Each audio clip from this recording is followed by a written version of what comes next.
오늘 말씀은 교회에 대한 예수님의 첫 번째 가르치심을 기록하고 있습니다. 교회. 마태복음 16장 처음 교회에 대한 이 단어를 예수님께서 말씀을 하셨는데 그 말씀에 교회를 왜 세우셨는지를 알 수 있도록 우리에게 말씀해 주셨습니다. 하나님께서 교회를 왜 세우셨을까요? 오늘 말씀 제목은 교회를 세우신 이유입니다. 교회를 세우신 이유. 건물마다 분명한 목적을 가지고 세웁니다. 운동장은 마음껏 뛰어놀 수 있고 경기를 할 수 있도록 체육 활동을 할 수 있도록 그에 따른 설계가 있고요.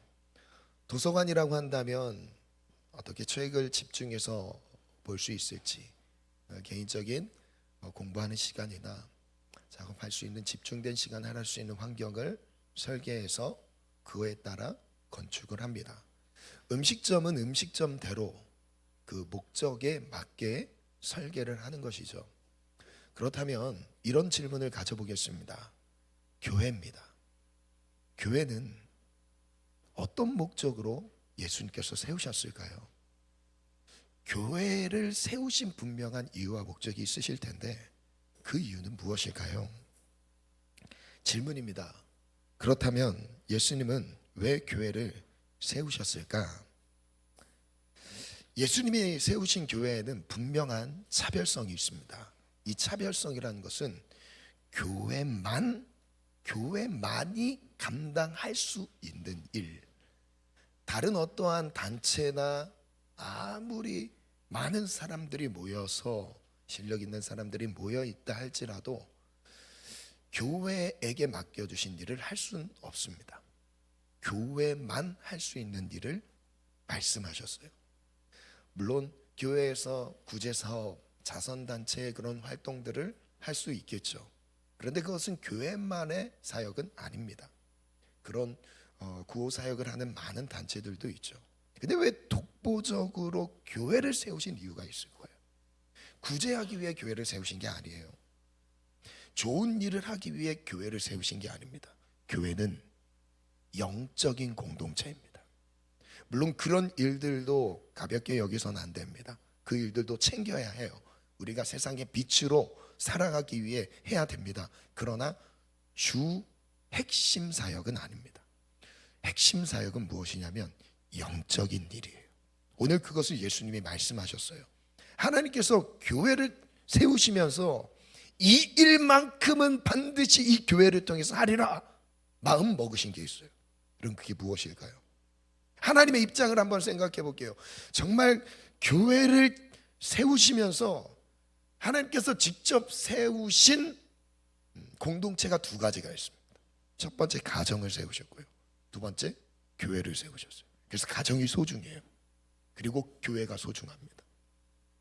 정말 세우신 목적이 있어요. 하나님의 입장에서 생각해 볼게요. 하나님은 어떤 목적으로 교회를 세우셨을까요? 천지를 만드신 하나님인데 무엇이 부족하길래 교회까지 세우셨을까요? 하나님이 천지 만물을 만드신 여러분 좋은 환경들 많지 않습니까? 그런 환경들을 생각해 봤을 때 하나님이 그 정도의 수준을 가지신 분이 교회까지 왜 세우셨을까? 교회를 세우신 이유가 무엇일까요? 교회만의 분명한 역할이 있습니다. 그것이 바로 오늘 본문 말씀의 마지막 거의 끝부분에 나오는 음부의 권세가 이기지 못하리라. 영적인 부분이에요. 바로 승리입니다. 교회는 무엇인가라는 질문 안에 두 가지로 한번 접근을 해보겠습니다. 첫 번째는 예수님을 구주로 영접한 성도들, 그래서 예수님과 연결되어서 구원을 가지고 있는 성도들을 교회라고 합니다. 그러니까 제가 교회이고요. 여기 모이신 한 분 한 분이 교회인 거예요. 교회는 다시 정리해 드립니다. 건물이 아닙니다. 교회가 건물이 되는 순간 교회는 부패되게 되어 있습니다. 교회가 건물이 중심이 되는 순간 교회는 무너지게 돼 있어요. 왜냐하면 본질이 건물이 아니에요. 아무리 좋은 목적으로 시작했다 할지라도 그 본질이 외형적인 건물에 들어가는 순간 교회는 내실에 문제가 생기기 시작합니다. 아니요, 이 사람은 특별하니까 아닐 거예요. 아니에요. 절대 아니에요. 교회는 사람이에요. 교회는 여러분 한 분 한 분입니다. 그리고 두 번째 의미는 구원받은 성도들의 모임을 교회라고 합니다. 각 개인도 교회이지만 우린 무리를 가지고 교회라고 합니다. 그래서 공동체인 거죠. 이걸 인지한 상황에서 한번 생각해 볼게요. 이 두 가지를 인지한 상황에서 제가 두 가지 정체성을 정리해 봤어요. 교회는 두 가지 정체성이 있어요. 첫 번째는 하나님과 연결될 때 교회다운 정체성이 나옵니다. 이건 개인의 생명과도 연결되어 있죠. 예수님이 우리의 머리라고 하셨어요. 우리는 그의 몸이라고 하십니다. 그래서 내가 머리 대신 예수님과 연결되는 순간 그게 교회가 되는 거예요. 내가 예수님을 구주로 영접해서 예수님이 내 삶의 머리가 되신다는 것을 인정하고 고백하고 그것을 삶 속에서 받아들일 때 이것이 교회인 거예요. 이것이 교회인 거예요. 절대 교회 오래 다녔기 때문에 교회가 되는 게 아니에요. 교회 오래 다녔기 때문에 구원받는 게 아니에요. 교회에 많은 헌신과 헌금을 했기 때문에 구원받는 게 아닙니다. 구원은 전혀 다른 개념이에요. 믿음의 영역이에요. 예수님과 하나님과 연결되는 게 교회인 거예요. 그것이 믿음인 것이죠. 우리는 믿음을 하나님과의 관계성으로 생각을 해야 됩니다. 우리 어떤 행위로 수행으로 얻을 수 있는 게 구원이 아니에요. 우리는 이미 실패한 인생입니다. 우리는 뼛속까지 죄의 지배를 받고 있어서 건드리면 죄밖에 나오지 않는 부패된 인간이 바로 우리입니다. 저예요. 우리에겐 소망이 없어요. 그런데 우리가 무슨 노력을 한다고 구원을 받겠습니까? 내가 좀 열심히 산다고 구원을 받을까요? 아니라니까요. 절대 아닙니다. 전혀 달라요. 오히려 더 헤맵니다. 열심히 살면 살수록 더 헤매요. 더 혼란스러워요. 더 공허함에 직면하게 됩니다. 교회는 예수님과 연결되는 거예요. 그리고 두 번째는 교회는 성도와 연결돼야 돼요. 무슨 뜻이냐면 각 지체로 부르셨어요. 나는 팔, 너는 발, 너는 다리, 눈, 코, 입. 우리 몸에 지체가 있잖아요. 우리 지체가 모여서 연결된 것을 한 몸이라고 하죠. 그래서 교회를 그리스도의 몸이라고 비유하시는 겁니다. 연결해서 이탈하는 순간 나는 하나님과 연결되면 되겠지? 아니에요. 안 된다니까요. 잘. 교회 공동체 안에서 연결되는 게 성장과 성숙의 비결입니다. 그래서 전 이렇게 정리해봤어요. 예수님과 연결되면 생명을 얻는데 성도와 또 연결이 되면 성장을 이루게 됩니다. 그때 우리를 성전이라고 부르는 거예요. 우리가 교회가 되었다라고 하는 거죠. 저는 이런 질문을 가져봤습니다. 나는 정말 교회인가? 여러분 교회 맞으십니까? 여러분 교회를 다니는 것보다 더 중요한 것이 있어요. 물론 오셔서 감사하죠. 다니는 것보다, 교회에 출석하는 것보다 더 중요한 것이 내가 교회가 되는 겁니다. 내가 예수님과 연결되는 게 중요한 거예요. 우리가 교회만 다니지 말고 교회만 다니는 우리 몸만 교회에 오는 게 아니라 예수님과 실제 연결된 삶으로 교회가 되기를 축복합니다.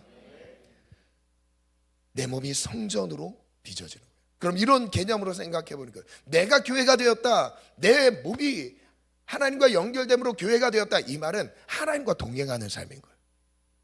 하나님이 내 삶의 주인, 머리라는 것은 주인, 지시를 받고 움직이죠. 생각해 볼게요. 내가 예수님과 연결된 순간부터 예수님과 함께하는 삶인 거예요. 예배할 때만 예수님을 생각하는 게 아니라 예배당을 나갔을 때 월화수목금 토요일까지도 예수님과 평일에 동행이 이루어지는 거죠. 가정에서도 예수님과 함께하는 삶, 일터에서도 예수님과 함께하는 삶, 누굴 만나든지 예수님과 함께하는 삶으로 살아내는 것, 이게 바로 교회라는 거예요. 우리가 교회에 나오는 것도 중요하지만 그보다 더 중요한 것은 무엇이냐면 내 삶이 교회로 지어지는 거예요. 내 삶이 성전으로 세워지는 거예요. 이게 의미가 있습니다.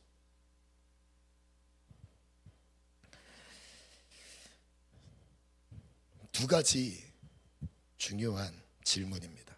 첫째, 교회의 본질인데요. 읽어볼까요? 시작.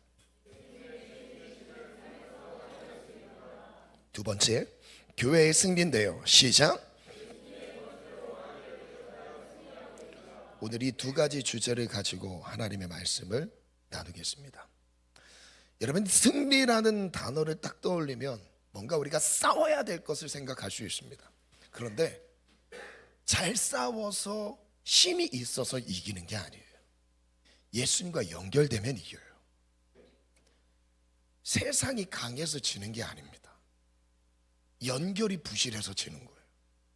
하나님으로부터 내게 들려오는 하나님의 음성이 차단되면, 감동이 멈춰지면, 느껴지지 않으면 이미 죽은 것과 똑같은 거예요. 연결이 중요하다니까요.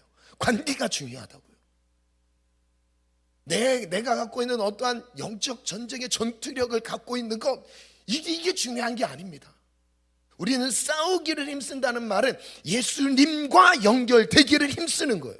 그래서 에베소 6장 10절 이후에 끝으로 너희가 주 안에서와 그 힘의 능력으로 강건하여 지고 마귀의 관계를 능히 대적하기 위하여 하나님의 전신갑주를 입으라.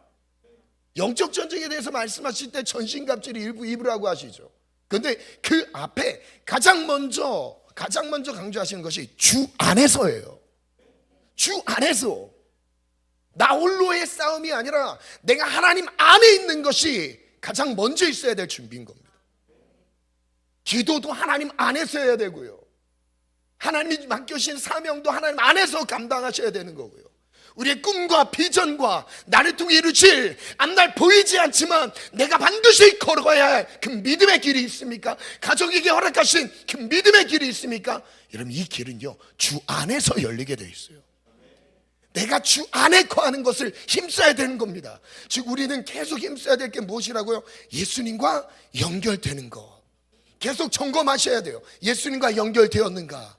예수님이 지금 내 머리가 되셨는가? 예수님으로부터 내가 어떠한 지시를 받고 있는가? 어떤 감동이 예수님으로부터 오고 있는가? 이게 계속 살아있어야 되는 겁니다. 이게 바로 교회인 거죠. 첫 번째 주제예요. 교회의 부르심인 예수님이 주인 되심을 인정하라. 어떤 교회를 세워야 할까요? 그 교회의 근본이 되는, 전제되는 말씀입니다. 마태복음 16장 13절로 본문의 배경이 나오는 말씀입니다. 17절까지인데요. 우리 같이 읽겠습니다. 시작.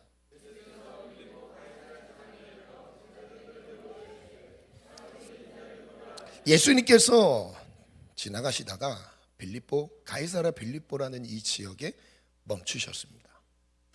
저는 이 지역을 가봤어요. 그리고 이 지역에 얼만큼 우상 숭배 흔적이 있는지를 깜짝 놀랐습니다.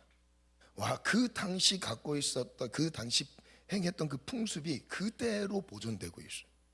우상 숭배의 이스라엘 땅에서 가장 탑, 우상 숭배에 있어서는 탑이에요. 탑. 핵심 지역입니다.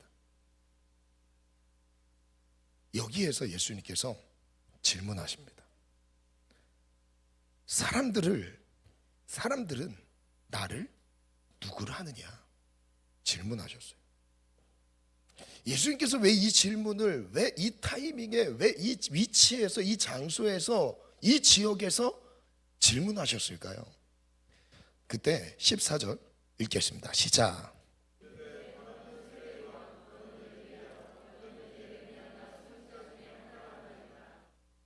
쭉 읽습니다.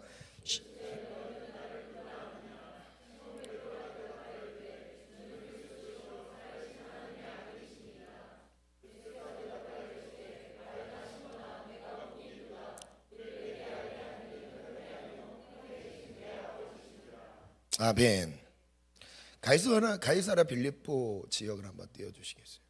이 지역은 먼저 첫 번째 설명하자면 그 지역의 이름이 그대로 사람 이름이 들어가 있어요. 분봉왕 헤롯 빌립의 이름이 들어가 있습니다.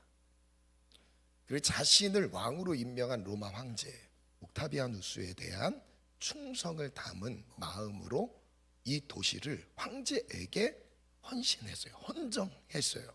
그래서 이 도시만큼은 특별히 황제를 위한 도시로 꾸며놓은 겁니다. 그게 의도적인 거죠. 이 지역의 원래 이름은 파니아스라고 불리던 지역입니다. 두 번째는 로마 황제에게 자신이 헌정한 도시라는 의미로 가이사랴 빌립보라고 명칭을 바꿨어요. 로마 황제 가이사랴 그리고 자기 이름 붙여서 빌립보라는 이름으로 불렀어요. 세 번째 보니까 이후 분봉왕 빌립의 영토에서 행정 중심지 수도 역할을 하는 그 기능을 하는 도시로 바꿉니다. 근데 핵심 도시였던 거죠. 이 지역에 가면 이 위치에 딱 가면 무엇이 있냐면 고대 바알 숭배의 핵심 지역이라고 볼 수 있게 14개의 신전이 그냥 확인이 됩니다. 그 유적이 그대로 남아있어요. 그리고 판신이라는 그 당시 하체는 염소의 형상이고 상체는 사람, 얼굴은 염소의 형상을 가진 그 판신이라고 있어요. 음란함을 상징하는 신입니다. 쾌락이. 거기서 남자들이 사제들이 염소와 성관계를 해요. 축제의 날입니다. 그 우상 숭배의 끝을 달리고 있는 지역이에요. 정말 사람이 어떻게 이럴 수 있을까 생각할 만큼 황제를 위한 신전도 있고요. 그 외에 많은 다른 신전들이 정말 많이 있습니다. 신전의 흔적들이 좀 많이 있고요. 그리고 그 되게 중요한 산 돌산을 깎아서 거기에 형상을 막 만들어 놨어요. 숭배했던 흔적들이 그대로 남아 있습니다.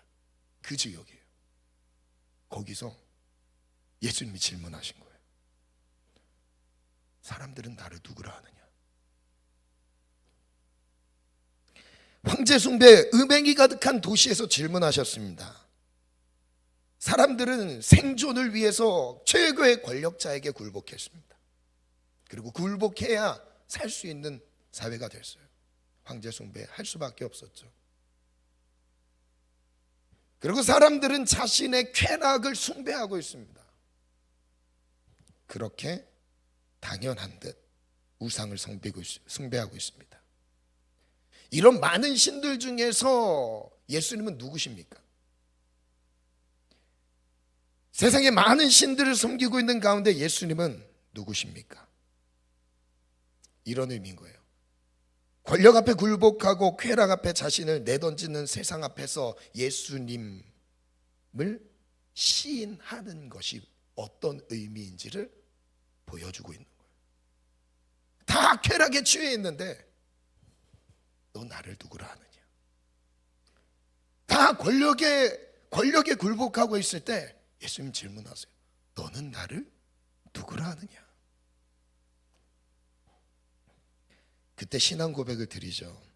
주는 그리스도시요 살아계신 하나님의 아들이십니다.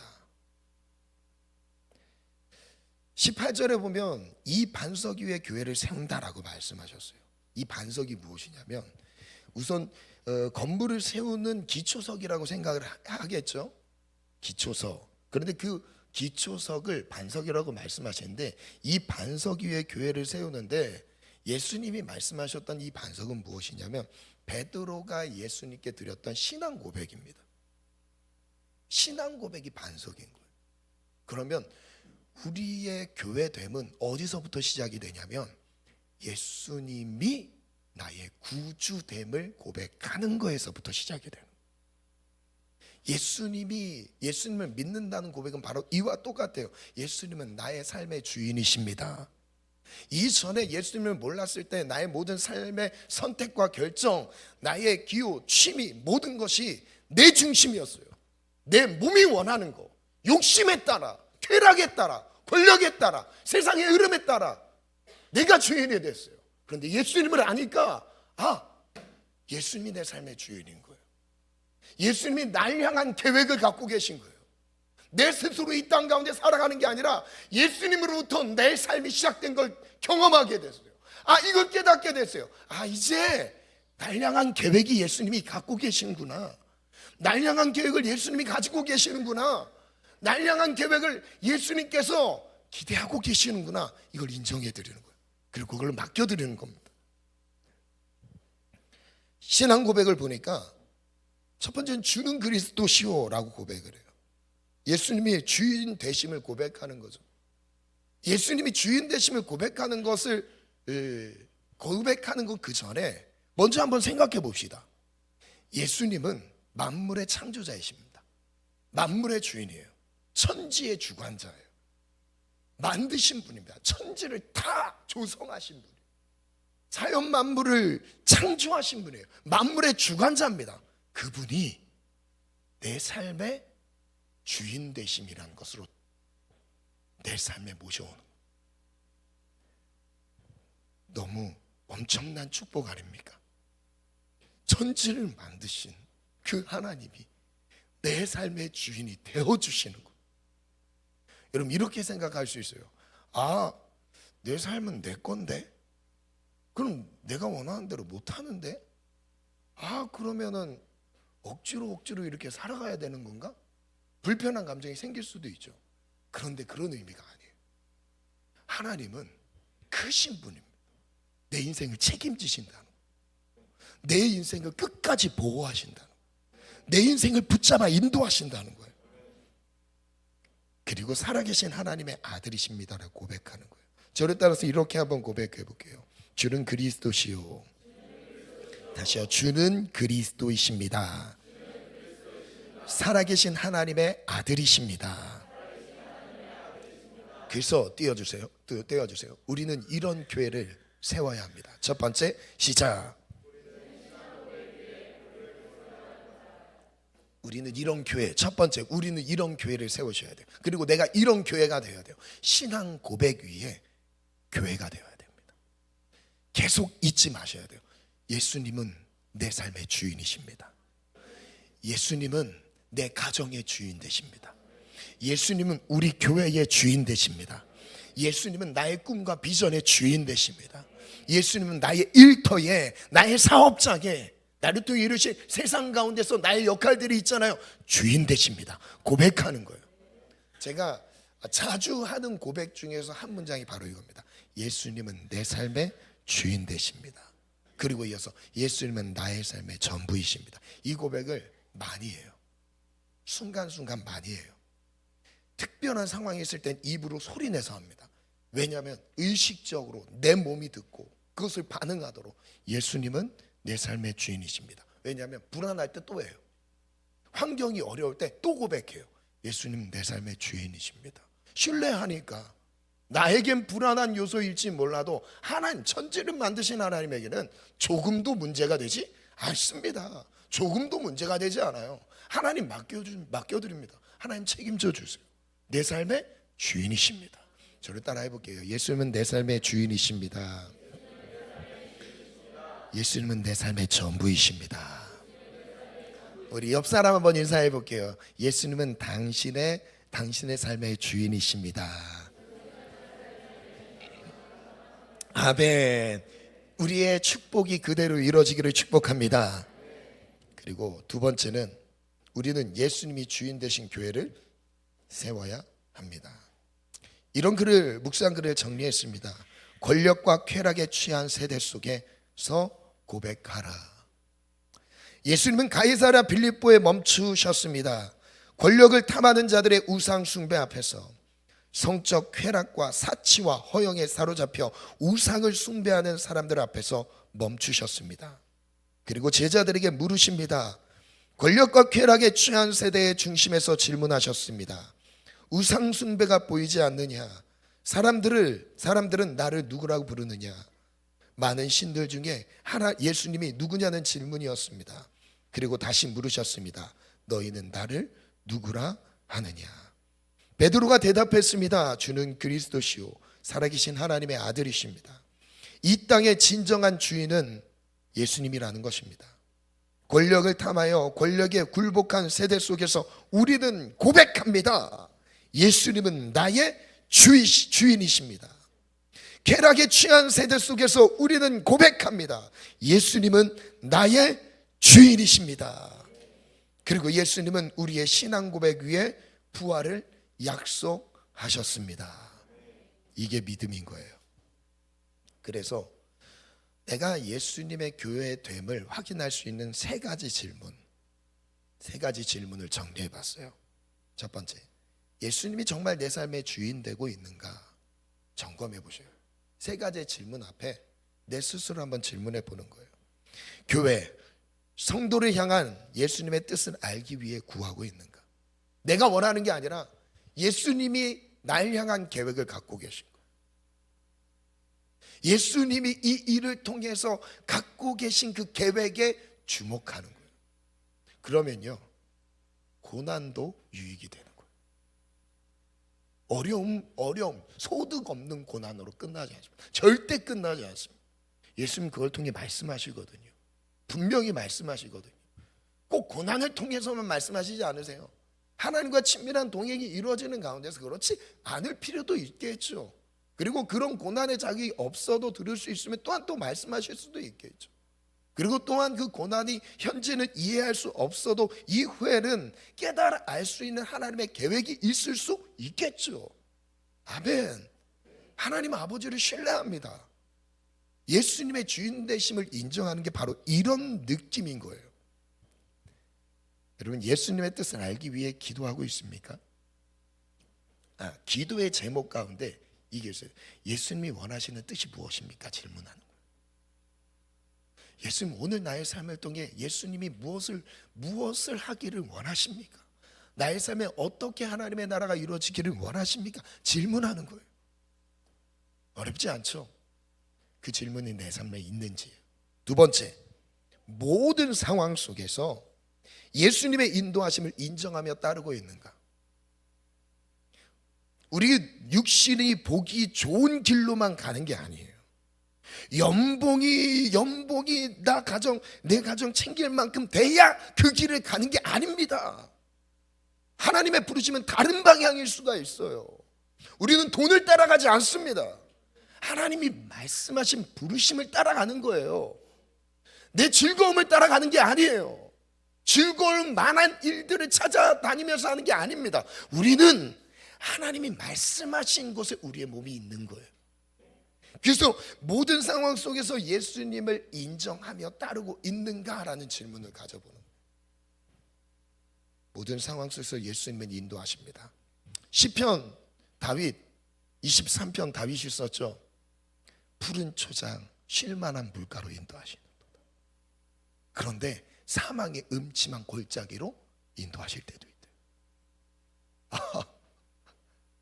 푸른 풀과 쉴만한 물가로 인도하시는 분이신데 가는 중에 사망의 음침한 골짜기처럼 하나님 보호하시지 않으면 죽을 것 같은 감당조차 되지 않는 그런 길로도 인도하신대요. 그런데 중요한 진리는 지키신대요. 보호하신대요. 나를 붙들어 주신대요. 맹수들이 나를 공격할 수 없도록 나와 함께 하신대요. 이게 우리 하나님 아버지의 은혜 아닙니까? 물론 푸른 초장 쉴만한 물가가 우리에게 항상 풍요롭게 주어지면 너무 감사하겠죠. 그런데 위기의 상황 가운데서 하나님이 무엇을 우리에게 깨닫게 하시는 거예요? 하나님이 어떤 분이신지를 자랑하시는 거예요. 야, 내가 이 가운데서 너와 함께 하고 있었어. 너 실패하니? 너 포기하지 마. 이것 모든 사람들이 다 소망이 없다고 말할 때, 야, 내가 너와 함께 있었어. 내가 너를 붙들고 너를 일으켜 세울 거야. 하나님은 우리에게 소망을 말씀하시는 분이에요. 그분이 사망의 음침한 골짜기로 다닐지라도 해를 두려워하지 않을 것은 주께서 나와 함께 하심이라. 여러분, 다윗 인생이 바로 이런 스토리 아닙니까? 10년 넘게 사울 왕에게 쫓기고 있었던 그 인생, 이 신세 한탄할 만한 상황 속에서 이런 시를 하나님 앞에 찬양으로 올려드리는 거예요. 늘 쫓기는 매일매일 죽음이 늘 위협하고 있지만 그 가운데서 하나님의 보호하심, 하나님의 인도하심, 한 걸음 한 걸음 하나님을 신뢰하며 따라가는 그 걸음걸음. 여러분 혹시 고난의 길을 걷고 계신 분이 있으세요? 사망의 음침한 골짜기처럼 느껴지는 길을 걷고 계시는 분이 있으세요? 하나님이 거기에서 하나님 되심을 나타내실 거예요. 실망하지 마십시오. 포기하지 마십시오. 하나님이 붙드실 거예요. 우리 하나님은 작은 분이 아닙니다. 크신 분이에요. 못하실 일이 없으신 분이에요. 그 하나님은 우리 아버지십니다. 세 번째 질문인데요, 환난 중에도 예수님이 교회 성도를 끝까지 책임지실 것을 확신하며 신뢰하고 있는가? 예수님의 주인 되심, 이런 느낌인 거죠. 그 주인이라고 해서 그냥 그 안에 맹목적으로 복종하는 장면을 떠올리시면 안 돼요. 그건 주인, 여기서 말하는 주인이 아닙니다. 오히려 책임과 보호가 더 커요. 우리의 주대심, 내 삶을 맡으시고 자신의 뜻대로 우리를 지키시며 보호하시는 이런 성격이 훨씬 더 강합니다. 그래서 에베소 1장 21절인데요, 모든 통치와 권세와 능력과 주권과 이 세상뿐 아니라 오는 세상에 일컫는 모든 이름 위에 뛰어나게 하시고 예수님의 이름을 그렇게 뛰어나게 하셨대요. 22절, 또 만물을 그의 발 아래 복종하시고 모든 만물을, 하늘에 있는 자들과 땅에 있는 자들과 땅 아래 있는 자들로 모든 무릎을 예수 그리스도의 이름에 꿇게 하시고 굴복하게 하셨대요. 그를 만물 위에 교회의 머리로 삼으셨으니. 저를 따라 선포해 볼게요. 예수님은 만물의 교회의 머리이십니다. 23절을 같이 읽어볼게요. 시작.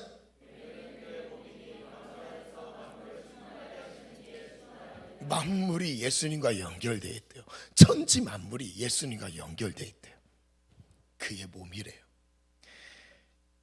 저는 이 두 가지로 정리해 봤습니다. 예수님이 교회의 머리라는 의미는 첫 번째, 권한이에요. 권한. 시작. 예수님은 교회 성도를 이끄신다. 우리를 이끌어 가시는 분이에요. 예수님은 나의 주인 되십니다 라는 고백 안에 이 내용이 정말 중요합니다. 권한.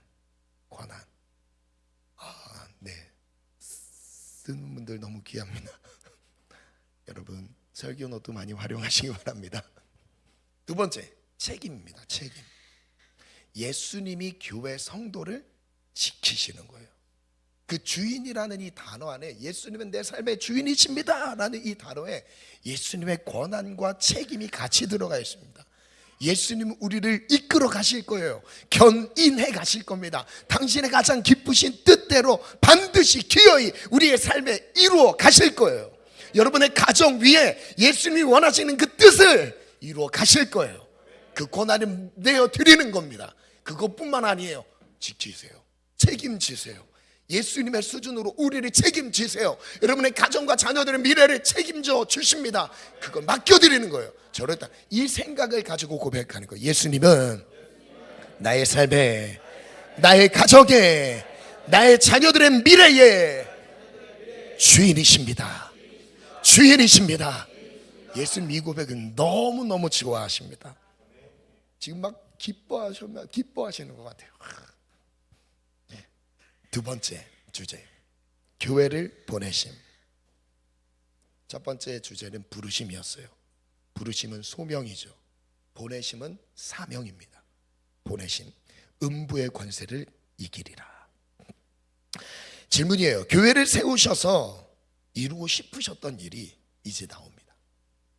여기까지는 교회의 정체성이에요. 교회가 뭔가, 교회의 본질에 대해서 생각해 봤어요. 그럼 그 교회의 본질은 결국 이 본질만을 위한 게 아니라 이걸 통해 이루고자 한 목적, 그 계획, 설계가 있다는 거죠. 그 설계는 바로 무엇이에요? 그 목적은 무엇이에요? 바로 음부의 권세가 이기지 못하리라. 하나님의 목적이 담겨 있습니다. 다시 한번 본문 18절 말씀을 같이 읽겠습니다. 시작.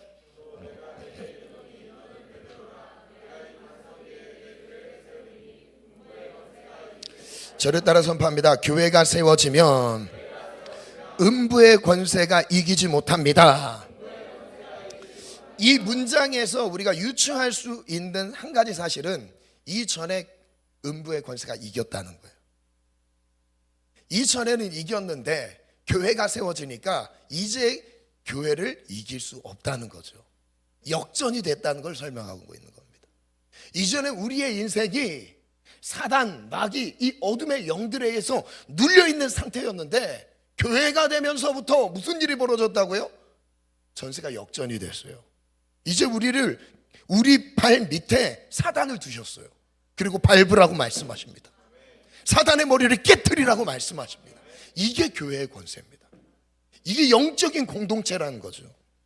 저를 따라 믿음으로 선포해 볼게요. 나에게 마귀를 멸하는 권한을 주셨습니다.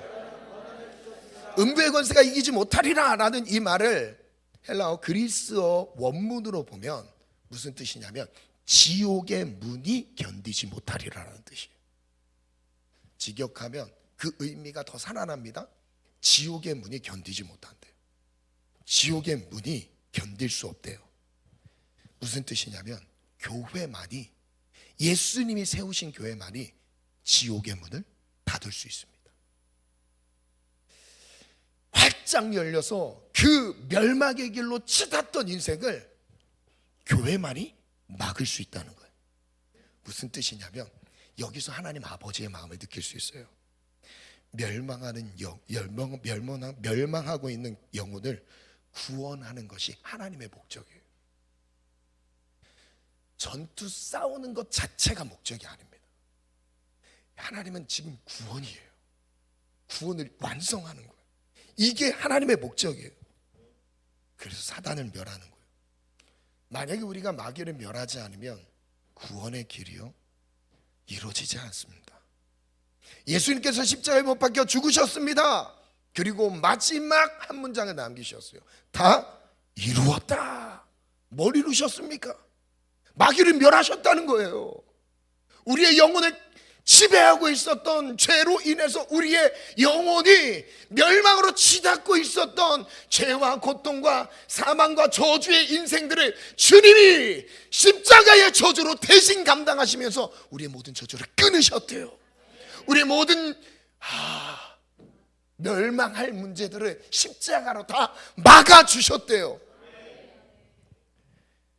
여러분, 마귀가 하는 일이 무슨 일이죠? 마귀는 죄짓게 합니다. 마귀의 본질이에요. 디아블로스. 마귀는요, 이 원문의 뜻은 하나님과 인간 사이를 이간하는 자입니다. 끼어있는 자. 하나님과의 관계를 이간질시켜서 차단하는 역할을 해요. 그 핵심은 무엇이냐면 죄입니다. 죄. 그래서 마귀가 역사하는 곳에 가면 항상 죄가 가득해요. 죄가 가득합니다. 마귀는 하나님과의 관계 단절을 목적으로 하고 있어요. 그런데 그 죄가 그냥 나쁜 정도가 아니라 저주라는 것으로 열매가 나타납니다. 인생의 고통이 계속 나와요. 저주가 계속 따른다니까요. 하나님은 우리에게 저주를 주시는 분이 아니에요. 저주를 끊어내시는 분이죠. 저를 따라 선포합니다. 하나님은 선하십니다. 우리의 모든 고통과 저주에서 벗어나게 하십니다. 해결되지 않는 인생의 수많은 가지의 문제들을 예수님께서 십자가의 죽음으로 다 담당하시면서 내 대신 다 고초를 당하셨어요. 그게 십자가입니다. 그가 찔림은 우리의 허물 때문이요, 그가 상함 우리의 죄악 때문이라. 그가 징계를 받음으로 우리가 평화를 누리고 채찍에 맞음으로 나음을 입었도다. 예수님은 내 대신 이미 다 담당하셨어요. 예수님은 그 십자가의 저주잖아요. 저주받은 자라고 합니다. 나무에 달린 자마다 저주받은 자라고 갈라디아서에 말씀하시잖아요. 나무에 달린 자마다 저주를 받은 자, 온 인류의 저주를 다 담당하셨어요. 내 인생의 저주를 십자가에서 다 담당하셨어요. 그래서 요한일서 3장 8절을 같이 읽어볼까요? 시작. 죄를 진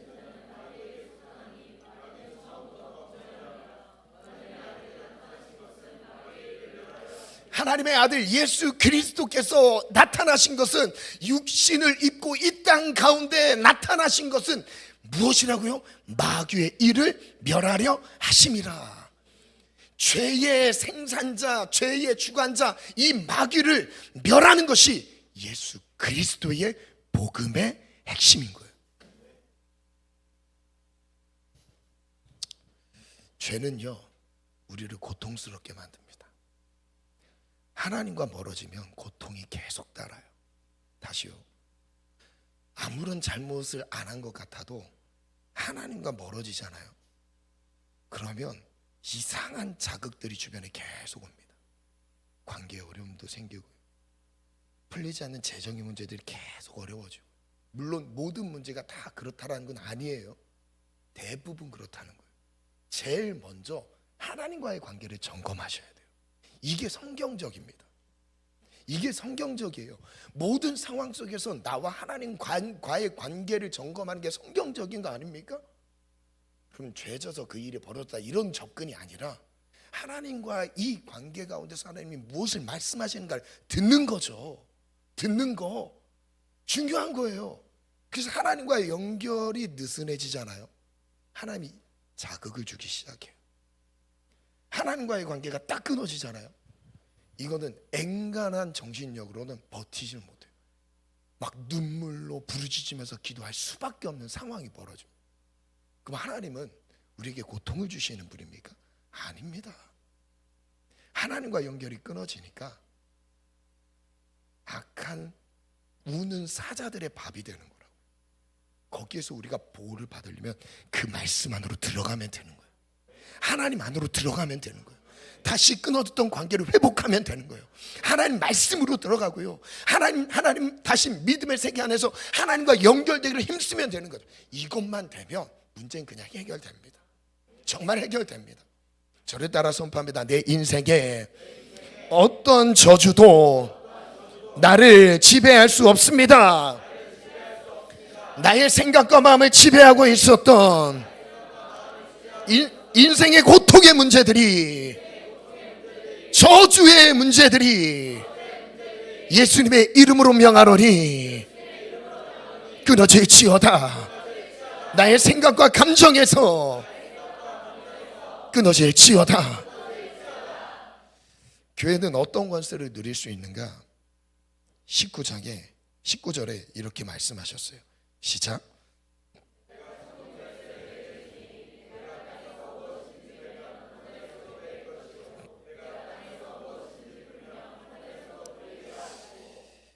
음부의 권세가 이기지 못하리라 약속을 하신 다음에 18절에 약속을 하셨어요. 그 다음에 이어지는 중요한 말씀이 천국 열쇠를 너에게 줄게.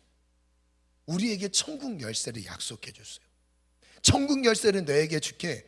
땅에서 무엇이든지 매면 하늘에서도 매이고, 땅에서 무엇이든지 풀면 하늘에서도 풀려. 이 천국 열쇠는 기도예요. 기도. 여러분, 이 땅에서 기도하잖아요, 하늘이 열립니다. 이 땅에서 기도하잖아요, 하늘이 풀리고요, 하늘을 닫을 수 있어요. 기도가 이런 권세가 있습니다. 저를 따라 선포합니다. 나에게 천국 열쇠를 주셨습니다. 지옥의 문을 닫을 수 있는 권한을 주셨습니다. 교회가 기도하면 지옥의 문을 닫을 수 있습니다. 교회가 기도하면 저주 마귀는 떠나갑니다. 가정이 기도하면 가정에 평안이 임합니다. 성도가 기도하면 하나님의 일을 감당할 수 있습니다. 여러분, 이것이 정말 큰 우리에게 주신 아주 중요한 영적인 무기라는 것을 기억하시길 바랍니다. 하나님께서 교회에게 어떤 승리를 주셨는지 보면요, 다윗 이야기를 통해서 이렇게 말씀해 주셨어요. 역대상 17장 1절 5절을 보니까, 다윗이 그의 궁전에 거주할 때에 다윗이 선지자 나단에게 이르되, 나는 백향목 궁에 거주하거늘 여호와의 언약궤는 휘장 아래에 있도다. 나단이 다윗에게 아뢰되, 하나님이 왕과 함께 계시니 마음에 있는 바를 모두 행하소서. 그 밤에 하나님의 말씀이 나단에게 임하여 이르시되, 시작. 가서 내 종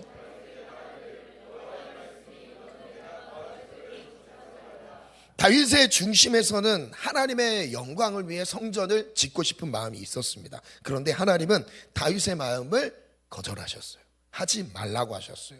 물론 여러 가지 이유가 있습니다. 그런데 오늘은 한 가지만 볼게요. 성전을 세우는 일보다, 성전을 건축하는 일보다 더 먼저 해야 할 일들이 있었어요. 그게 바로 무엇이었을까요? 역대상 17장 10절부터인데요. 그 일을 말씀하십니다. 전에 내가 사사에게 명령하여 내 백성 이스라엘을 다스리던 때와 같이 아니하게 하시고 또 내 모든 대적으로 내게 복종하게 하리라. 이 부분이 되게 중요하거든요. 내 모든 대적으로 내게 복종하게 하리라. 다윗에게 주신 약속은 성전을 세우라가 아니었어요. 내 모든 대적이 너에게 복종하게 하리라. 다윗을 통해 이루고자 하셨던, 단계적으로 봤을 때 하나님이 이스라엘 나라를 세우신 다음에 성전을 먼저 세우는 게 아니라 승리를 확인하게 하시는 작업을 먼저 하신 거예요. 또 내게 이르노니 여호와가 너를 위하여 한 왕조를 세울지라. 내 생명에 연한이 차서 내가 조상들에게로 돌아가면 내가 내 뒤에 내 씨 곧 내 아들 중 하나를 세우고 그 나라를 견고하게 하리니. 12절 시작.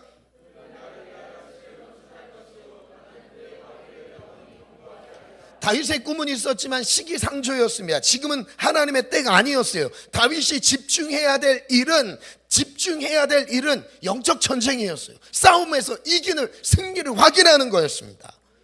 그리고 그 뒤에 약속해 주셨어요. 이게 끝나면 성전을 지을 수 있도록 기회를 줄게. 왜냐하면 아직 전쟁이 끝나지 않았었거든요. 다윗의 역할은 대적을 멸하는 거였습니다. 솔로몬의 역할은 성전을 건축하는 거였어요. 그 성경에는 역사책들이 여러 권 나오죠. 그 역사책을 통해서 성경의 하나님의 역사를 여러 각도에서 볼 수가 있습니다. 다른 주제로 볼 수 있어요. 역대기 같은 경우는 제사장적 관점에서 역사가 기록되어 있습니다. 즉 예배 관점이에요. 하나님과의 관계를 예배로 풀어갑니다. 역사를 예배로 풀어갔어요. 그래서 역대기의 그 중심에, 아주 가장 중요한 중심에 차지하고 있는 내용이 무엇이냐면 성전 건축입니다. 성전 건축. 그래서 다윗이 딱 왕이 되면서 제일 먼저 하고자 했던 일이 성전 건축이었어요. 이게 바로 예배인 거죠.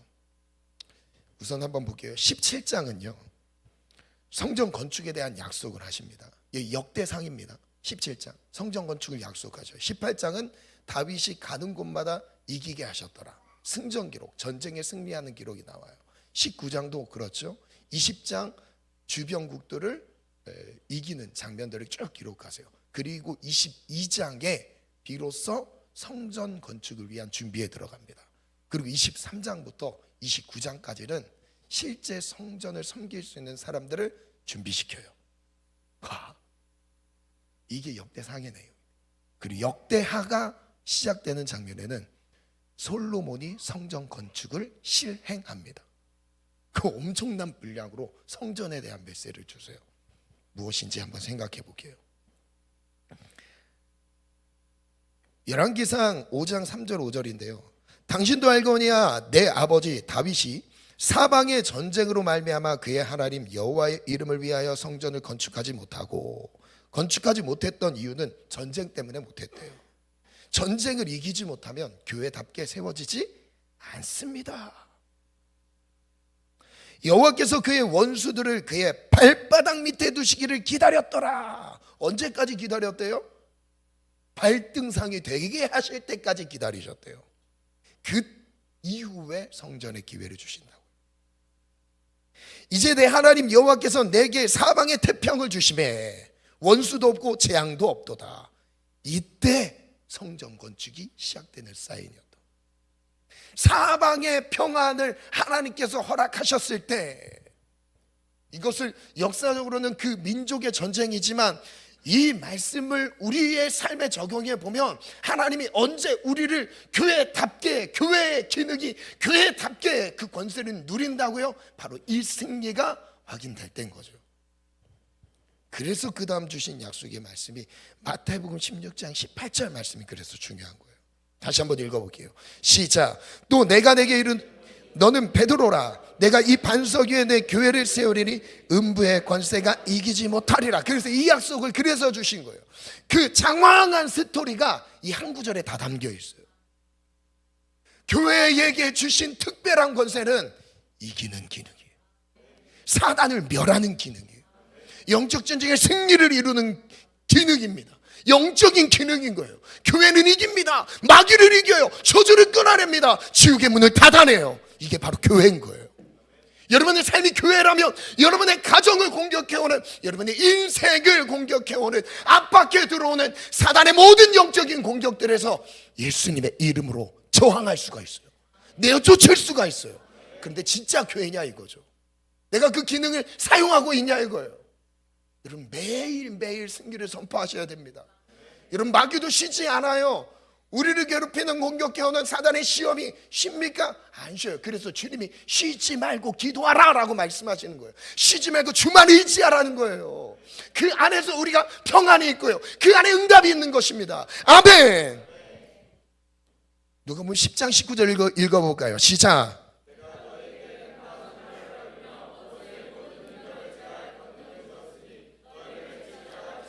아멘. 저를 따라 선포합니다. 나에게 뱀과 전갈을 밟으며 원수의 모든 능력을 제어할 권능을 주셨습니다. 그러므로 나를 해칠 자는 그 누구도 없습니다. 마귀도 나를 해칠 수 없습니다.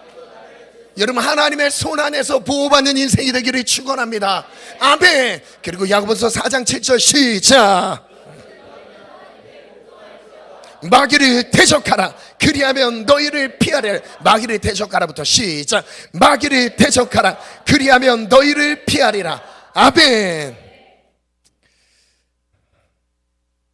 성소피아 성당 사진을 한번 띄워주시겠어요? 반주 준비해 주시고요. 내 마음의 한 자리. 유네스코에서 인정한 문화유산이죠. 정말 아름답습니다. 정말 아름다워요. 터키 단기 선교를 갔을 때 분위기, 이 건축 양식에 압도된다라는 느낌을 받았어요. 딱 들어갔을 때, 와, 어떻게 이 시대에 이런 건축을 했을까? 내부에 들어갔을 때 많이 놀랐습니다. 그 다음 사진 또 있을까요? 그 전 사진으로 다시 보여주시겠어요? 이제 여기 보시면 하얀 천으로 여기 가려놨습니다. 보이실 거예요. 아주 살짝 가려 보이는데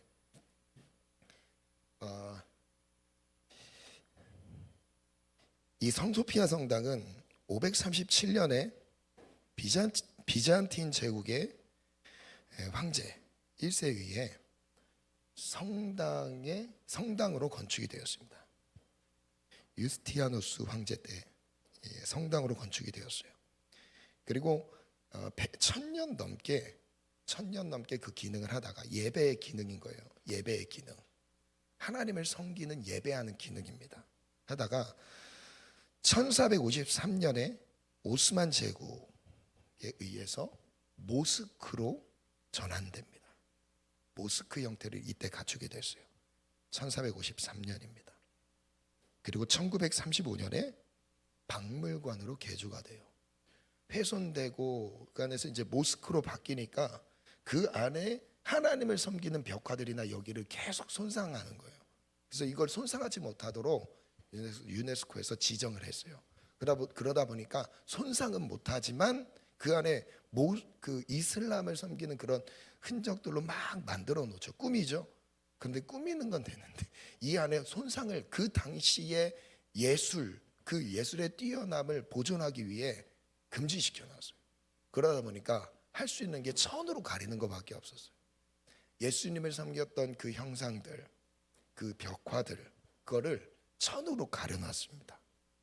그리고 알라를 섬기는 상징물들을 붙이기 시작했어요. 그리고 2020년도부터는 다시 모스크로 사용하기 시작합니다. 제가 질문해 볼게요. 이게 교회입니까? 이게 교회일까요?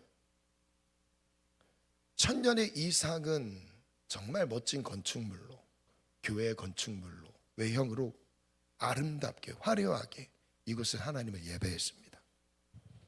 그런데 시간이 지났는데 여기에서 우상 숭배가 있어요.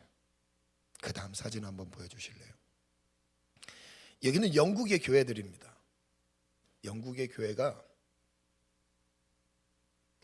버려진 교회들이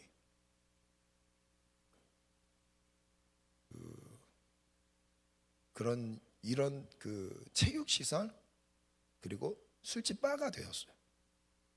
제가 실제 스코틀랜드를 갔을 때 그 교회에서 예배를 드리고 있는데 그 담임 목사님이 간증을 해주신 게 1년 전에 이 교회가 술집으로 넘어갈 위기가 있었는데 한국 교회에서 이 교회를 사주셔서 이 교회를 유지할 수 있습니다. 감사합니다. 이 고백을 하는 걸 들었었어요. 정말 많아요. 술집으로 넘어간 교회들이 많습니다. 그 다음 한번 장면 띄워주시겠어요? 그는 미국의 중서부에 있는 한 교회입니다. 매일경제 그 언론사에서 있는 내용을 발췌해 왔는데요. 화려한 조명과 강렬한 음악이 있습니다. 한 클럽이에요. 보실 때 클럽이죠. 근데 옆에 사진 보니까 그런데 건물 구조가 조금 특별합니다. 고딕 양식으로 지어진 외관부터 화려한 스테인리스 글라스까지 있죠. 정말 화려한 건축물이에요. 과거 성공의 교회로 사용했던 건물을 재활용한 교회 클럽입니다. 이곳은 1889년 지어졌는데 86년 동안 교회로 쓰였습니다. 그 뒤로 20년간 비어져 있다가 1996년에 클럽이 되었습니다. 술집으로 넘어갔어요. 여러분, 이 겉모습을 봤을 때 교회라고 할 수 있을까요? 교회라고 할 수 없죠. 외형은 교회인데 그 안에서는 예배가 아니에요. 술과 유흥과 세상의 쾌락이 가득해요. 다음 사진 한번 띄워주시겠어요? 다음 사진인데요. 영국의 교회들 호텔로 바뀌었고요. 암벽 등반하는 그걸로 바뀌었습니다. 제가 미국에 있는 24년도 한 기사를 좀 발췌해서 읽어드리려고 했는데 제가 미처 제 거에는 못 담았었네요. 그 밑에 있는 이거는 여기도 영국의 한 클럽 교회예요. 교회가 클럽으로 돼버렸어요. 교회입니까? 그럼 저는 여기서 질문해봤습니다. 교회는 무엇입니까, 하나님? 여기서 우리가 답을 얻을 수 있는 교회는 건물이 아니다라는 거예요. 그럼 교회는 무엇이냐면 예수님과 연결된 성도예요. 그럼 이것을 이렇게 한번 적용해봤어요. 내 몸은 교회에서 예배를 했어요. 그런데 내 내면에서는 술집이 가득해요. 다른 유흥들이 가득해요. 여러분, 교회라고 할 수 있을까요? 내 몸은 교회에 와서 예배는 하는데 암벽 등반, 호텔, 여러 가지 다른 기능들이 너무 많아요. 이런 교회들이 넘어가는 걸 보면 핵심은 무엇이면 이미 내면 안에서 불이 꺼져갔습니다. 하나님과 연결된 게 느슨해지기 시작했고요. 결국 그 연결됨은 끊어지고 말았어요. 그게 바로 교회입니까?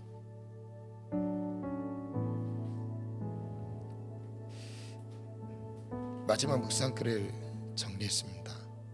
예수님이 주인 되신 교회. 교회는 예수님이 세우셨습니다. 예수님으로부터 시작된 교회는 예수님을 주인으로 모셔야 합니다. 예수님이 주인 되신 교회에서는 에게서 반드시 나타나는 현상이 있습니다.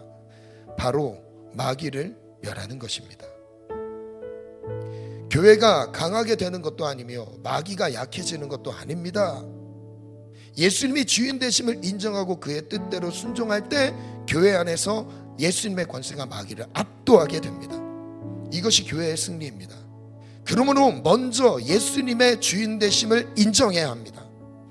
만약 여전히 자신의 감정과 뜻을 고집하고 있다면 예수님은 삶의 주인이 될 수 없습니다. 자신이 주인된 인생에서는 책임과 부담을 많이 느끼게 됩니다. 또한 예상하지 못한 일을 겪게 될 때 하나님의 인도하심을 신뢰하기보다는 계획에서 벗어난 것에 대해 당혹스러움을 느낍니다. 결국 하나님의 인도하심을 받지 못합니다. 예수님이 주인의 자리에서 밖으로 내몰렸을 때부터 마귀는 다시 득세하기 시작합니다. 마귀가 강한 것이 아닙니다. 예수님의 보호하심에서 벗어났기 때문에 패하는 것입니다. 마귀가 교회에 득세하고 있다면 이것부터 점검하십시오. 예수님이 교회의 주인이신가?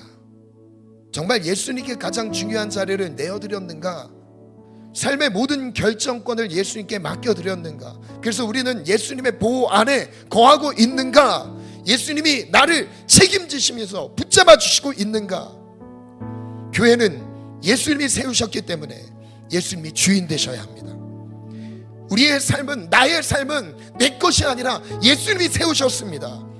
예수님께 맡겨드리는 것입니다. 예수님의 주인 되심을 인정한 교회는 반드시 마귀의 권세를 박멸하고 완전한 통치와 다스림으로 하나님의 나라를 세워갑니다. 그 다음 읽어볼까요? 시작.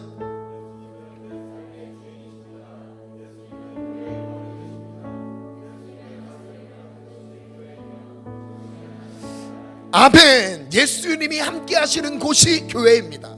예수님과 동행하는 삶이 성도의 삶인 것이고, 예수님, 내가 이 세상의 삶을 살아가는 모든 순간, 앞으로도 우리의 호흡이 멈춰질 때까지 내 삶을 붙드시고 이끄시며 보호하시며 당신의 기쁘신 뜻대로 내 삶을 인도하여 주옵소서.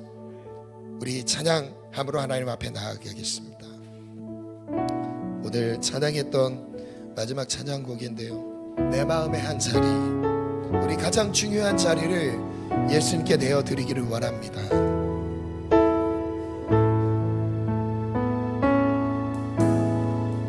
우리들을 위하여 십자가에 못 박혀 모든 죄를 용서하사 의인 삼아 주신 주. 어떤 일이 있어도 어떤 일이 나를 버리지 않으십니다. 나를 버리지 않고 우리를 죽기까지 사랑하신, 죽기까지 사랑하신 나의 귀한 예수님, 내 마음의 한 자리, 가장 귀한 그 자리 주셔서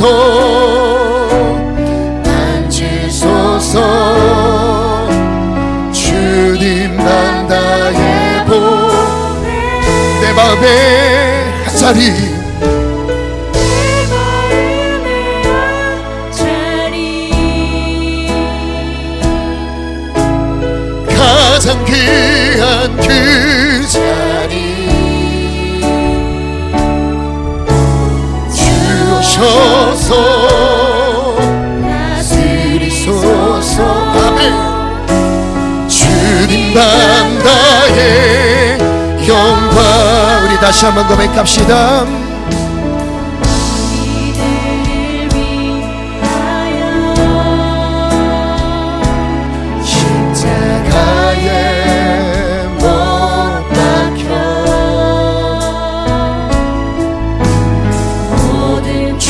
죄를 용서하사 의인 삼아 주신 주. 어떤 일이 있어도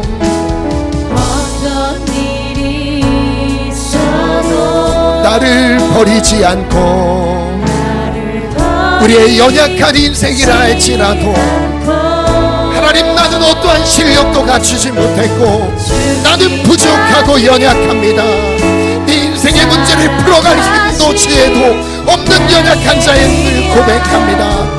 그러나 예수님 내 삶의 주인 되셔서 내 삶을 이끄시며 지키시고 보호하십니다.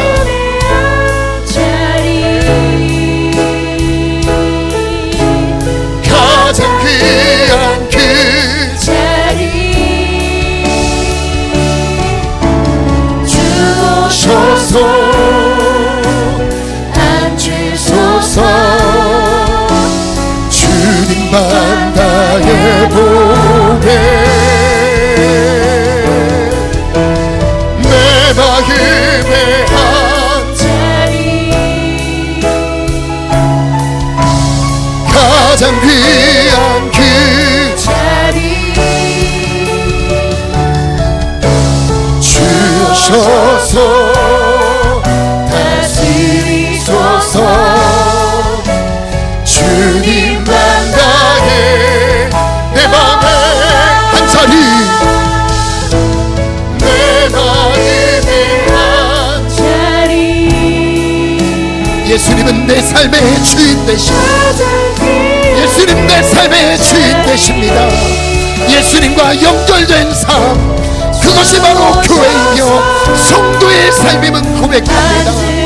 예수님과 연결되기를 힘씁니다. 예수님 나와 함께하여 주시되 내 삶을 인도하시고 다스리시며 보호하여 주옵소서.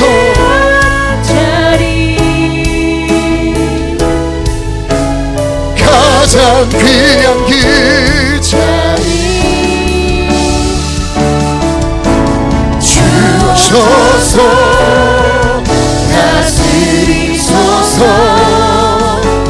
주님만 나의 오늘 말씀을 기억하면서 하나님 내 삶에 당신이 주인 되심을 고백합니다. 예수님과 연결되기를 힘쓰기를 원합니다. 하나님, 내가 교회로 세워지게 도와주옵소서.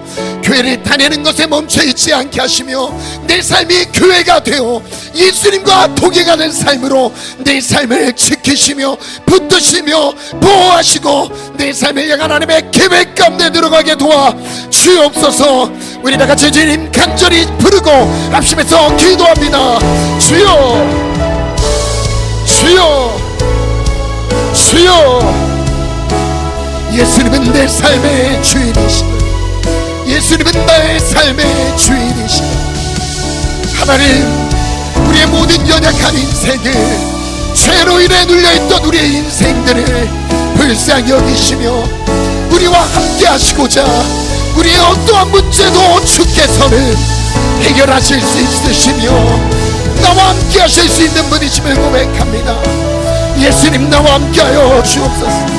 예수님과 함께하는 동행하는 삶으로 교회로 지워지게 도와주옵소서. 교회로 세워지게 하여 주옵소서. 교회가 되기를 원합니다. 교회가 되기를 원합니다. 내 삶이 교회가 되리라. 내 삶이 교회로 세워지리라.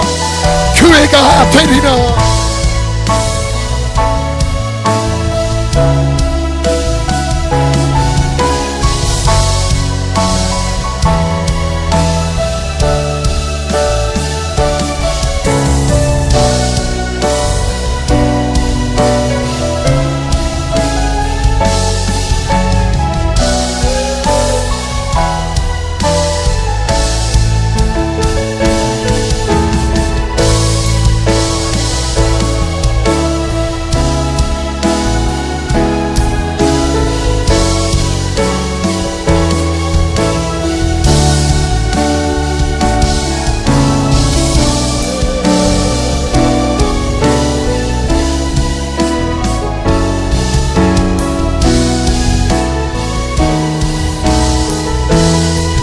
시간 다시 한번 기도하겠습니다.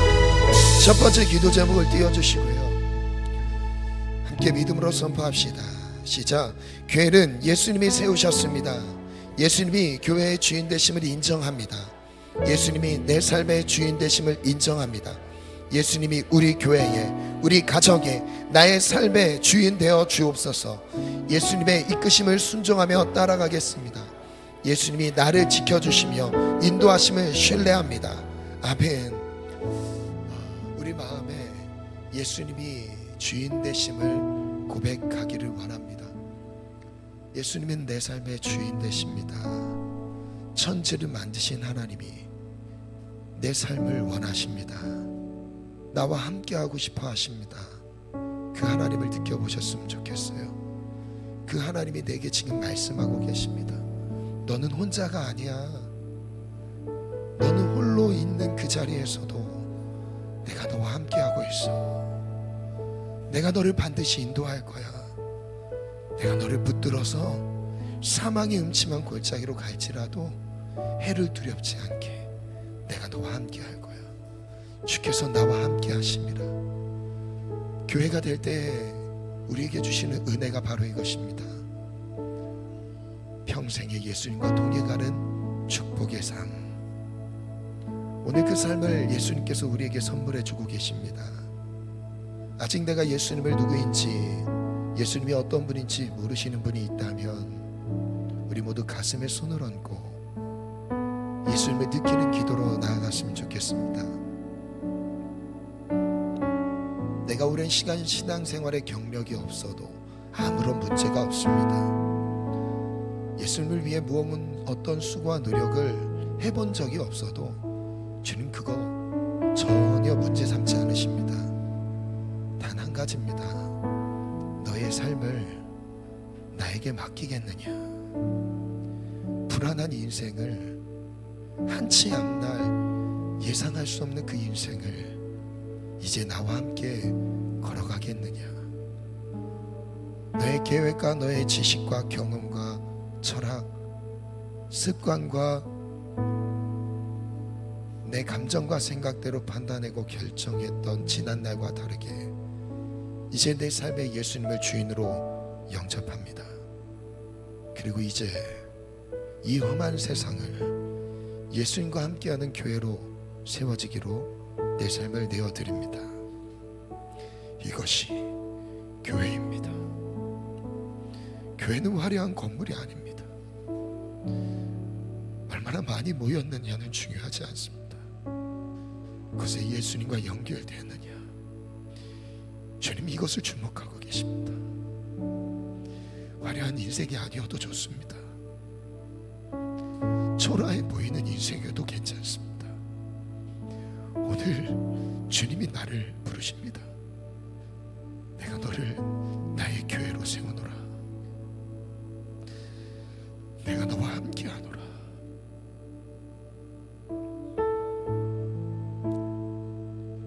소리를 내지 않고 기도해도 좋습니다.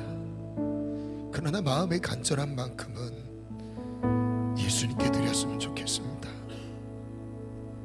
예수님, 내가 진짜 교회가 되고 싶습니다. 내가 진짜 교회로 세워지고 싶습니다. 예수님과 연결되는 삶, 예수님과 동행하는 삶, 분주하게 처리해야 할 일들이 참 많았던 지난 한 주의 삶 속에 예수님이 없이 살아왔던 지난 한 주를 돌아봅니다.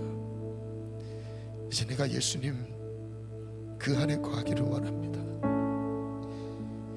십자가에서 나의 모든 저주를 담당하시고 죄의 장벽을 다 십자가의 죽음으로 허물어 주셨습니다. 이것을 믿으면 됩니다. 예수님의 마음으로 영접하면 됩니다. 이 시간 예수님을 느끼시다. 그 십자가에서 나의 모든 질고 저주와 고통까지 다 담당하신, 풀리지 않는 인생의 문제까지 해결하신 십자가를 바라봅시다. 그리고 그 십자가에 안겨봅시다. 거기에서 영원한 안식을 누려봅시다. 세상이 줄 수 없는 평안을 누려봅시다. 오늘 주님이 우리에게 말씀하십니다. 내가 너와 함께하노라. 내가 너의 삶을 붙들었노라. 그리고 내가 천국까지 너의 삶을 인도할 것이라. 예수님 우리 가슴에, 우리 마음의 중심에 영접합니다. 두 번째 기도 제목입니다. 함께 믿음으로 선포합시다. 예수님은 승리의 터 위에 교회를 세우셨습니다. 음부의 권세를 이기는 교회가 되겠습니다. 이미 예수님이 승리를 주셨고 그 승리를 인정하고 누리게 하소서. 마귀를 대적하겠습니다. 예수님이 이루신 승리를 누리며 살겠습니다. 두 번째 찬양해 주시고요. 믿음으로 누리는 겁니다. 지금 이 기도는 여러분 해결되지 않은 인생의 문제를 다 주께 맡겨드리세요. 그리고 지친 우리 어깨, 보이지 않는 인생의 무게 다 주 앞에 내려놓읍시다. 음부의 권세를 이기는 교회라고 하셨어요. 마귀의 지옥 문을 닫아낼 수 있는 영적인 권능을 가진 교회라고 하십니다. 오늘 우리가 교회 될 때, 예수님과 연결될 때 승리의 권세를 주셨습니다. 상황이 변하지 않았더라도 우리 끝까지 주님 의지하며 갑시다. 외롭고 더디더라도 끝까지 승리를 확신하며 걸어갑시다.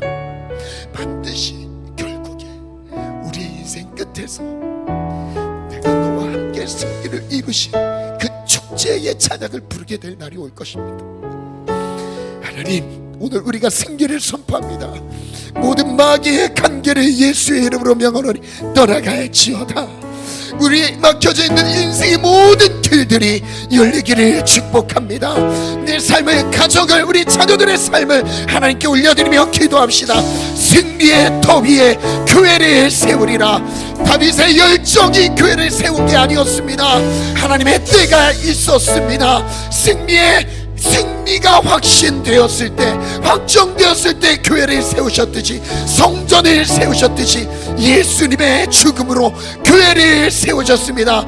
우리의 삶에 교회를 세우셨습니다. 승리를 선포하며 안수기도 받으실 분들 나와서 기도 받으시면 되겠습니다. 우리의 승리를 선포하며 주님 찾고 기도합니다. 주여, 주여, 주여.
예수님을 생각합니다.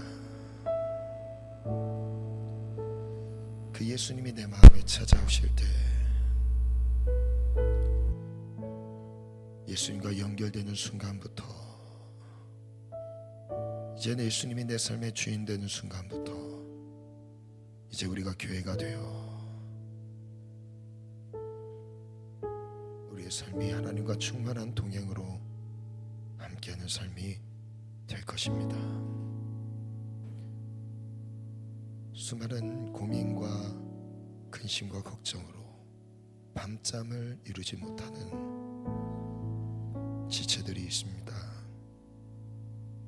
마음의 평안을 주소서. 불면증을 예수님의 이름으로 명하노니 사라질지어다. 정신, 불안, 수많은 질환들이, 심리적 질환들이 예수님의 이름으로 주인 되심 안에 사라질지어다. 육체의 모든 질병들, 불완전함 예수님의 보혈로 덮으시고 깨끗하게 치료하여 주옵소서. 예수님의 이름으로 기도합니다.